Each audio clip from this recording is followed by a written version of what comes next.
వైసీపీని వీడేందుకు సిద్ధమవుతున్నారు ఎమ్మెల్సీ తోట త్రిమూర్తులు.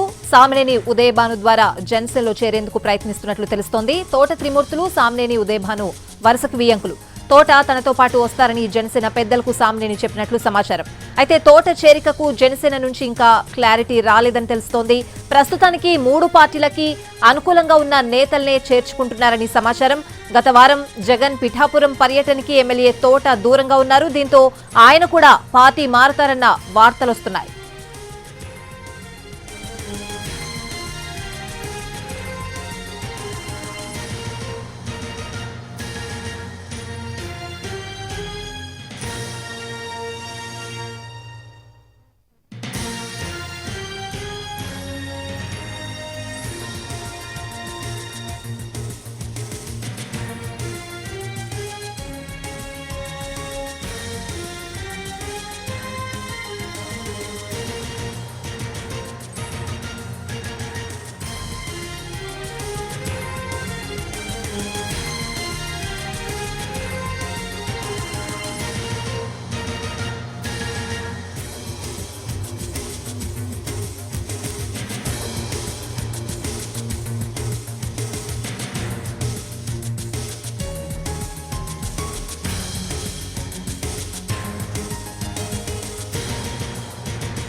వైసీపీని వీడేందుకు సిద్ధమవుతున్నారు ఎమ్మెల్సీ తోట త్రిమూర్తులు. సామినేని ఉదయభాను ద్వారా జనసేనలో చేరేందుకు ప్రయత్నిస్తున్నట్లు తెలుస్తోంది. తోట త్రిమూర్తులు, సామినేని ఉదయభాను వరుసకి వియ్యంకులు. తోట తనతో పాటు వస్తారని జనసేన పెద్దలకు సామినేని చెప్పినట్లు సమాచారం.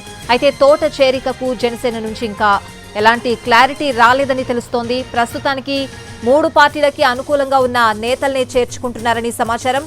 గత వారం జగన్ పిఠాపురం పర్యటనకి కూడా ఎమ్మెల్యే తోట దూరంగా ఉన్నారు. దీంతో ఆయన కూడా పార్టీ మారతారన్న వార్తలొస్తున్నాయి.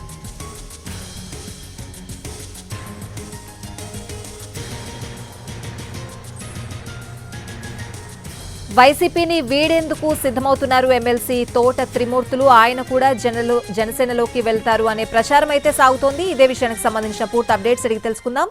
మా ప్రతినిధి సాయి సుధీర్ ఫోన్ లైన్ లో ఉన్నారు. పూర్తి అప్డేట్స్ అడిగి తెలుసుకుందాం. సాయి సుధీర్, వైసీపీ ఎమ్మెల్సీగా ఉన్న తోట త్రిమూర్తులు జనసేనలోకి వెళ్తారని జిల్లాలో జోరుగా చర్చ జరుగుతుంది. ఇప్పటికే తోట త్రిమూర్తులు వరుసగా వియ్యంకుడిగా ఉన్న సామినేని ఉదయభాను పవన్ కళ్యాణ్ కలవడం, త్వరలోనే జనసేనలో చేరతారని ఆయన క్లారిటీ ఇచ్చిన పరిస్థితి. మరొక వైపు వియ్యంకుడికి సంబంధించిన చర్చలు కూడా సామినేని ఉదయభాను చేసినట్లుగా కూడా జిల్లాలో ప్రచారం జరుగుతుంది. గత వారం జిల్లాలో జగన్ పర్యటించారు. దానికి సంబంధించి పిఠాపురంలో వరద బాధితులను పరామర్శించిన సిచ్యువేషన్. ఆ టైంలో కూడా ఎమ్మెల్సీగా ఉన్న తోట త్రిమూర్తులు ఆ కార్యక్రమానికి హాజరు కాలేదు. దీనికి సంబంధించి ఒకవేళ సామినేని ఉదయభానుతో పాటు ఆయన జనసేనలోకి వెళ్తారు. ఒకవేళ దీనికి సంబంధించి ఎటువంటి చర్చలు జరుగుతున్నాయని కూడా ఆసక్తికరంగా మారింది. మరొక వైపు జనసేన నుంచి కూడా సామినేని ఉదయభాను పార్టీలో చేర్చుకోవడానికి సంబంధించి క్లారిటీ వచ్చినప్పటికి కూడా 3 పార్టీలు, బీజేపీ కావచ్చు, అదేవిధంగా టీడీపీ, జనసేన, ఈ 3 పార్టీలకి కంఫర్ట్ గా ఉన్న వ్యక్తులు మాత్రమే పార్టీలో చేర్చుకుంటామని క్లారిటీ ఇచ్చారు. దానికి తగ్గట్టుగానే పార్టీలో కావచ్చు, అదేవిధంగా మిత్రపక్షాలతో చర్చించి ఒక నిర్ణయం తీసుకుంటామని జనసేన పెద్దల నుంచి ఇటు సామినేని ఉదయభానుకు స్పష్టత ఇచ్చిన పరిస్థితి మనకు కనిపిస్తుంది. దీనికి తగ్గట్టుగానే మరొక 2-3 రోజుల్లోనే ఈ విషయంపై స్పష్టత రానుంది. సుధీర్, ఈయన పార్టీ మారితే, తోట త్రిమూర్తులు పార్టీ మారితే లోకల్ గా ఈక్వేషన్స్ ఎలా ఉండే అవకాశం ఉంది? కాపు ఈక్వేషన్స్ కి తోట త్రిమూర్తులు ఏ పార్టీలో ఉన్నప్పటికీ కూడా కాపు ఈక్వేషన్స్ అప్లై చేస్తారు. కాపు ఈక్వేషన్ సంబంధించి ఆయన ఫాలో అవుతున్న సిచ్యువేషన్. అంతకుముందు టీడీపీలో ఉన్న, కాంగ్రెస్ లో ఉన్న, టీఆర్పీలో ఉన్న, వైసీపీలో ఉన్న ఏ పార్టీలో ఉన్నప్పటికీ కూడా తాను మొదట కాపు ఈక్వేషన్ సంబంధించి ఎక్కువగా ప్రయారిటీ ఇస్తూ ఉంటారు. అంటే ఉభయ గోదావరి జిల్లాలో ఎక్కువగా కాపు ఎమ్మెల్యేలు, నేను గతంలో వైసీపీలో ఎమ్మెల్యేలుగా పనిచేసిన పెండెం దర్వాపూడికి రాజీనామా చేశారు. ఆ తర్వాత ఆలనాని వైసీపీకి రాజీనామా చేశారు. కాపు ఈక్వేషన్స్ ని ఎక్కువగా బేరీజ్ వేసుకుని దానికి తగ్గట్లుగానే సామినేని ఉదయభాను కూడా రాజీనామా చేసిన పరిస్థితి వైసీపీకి.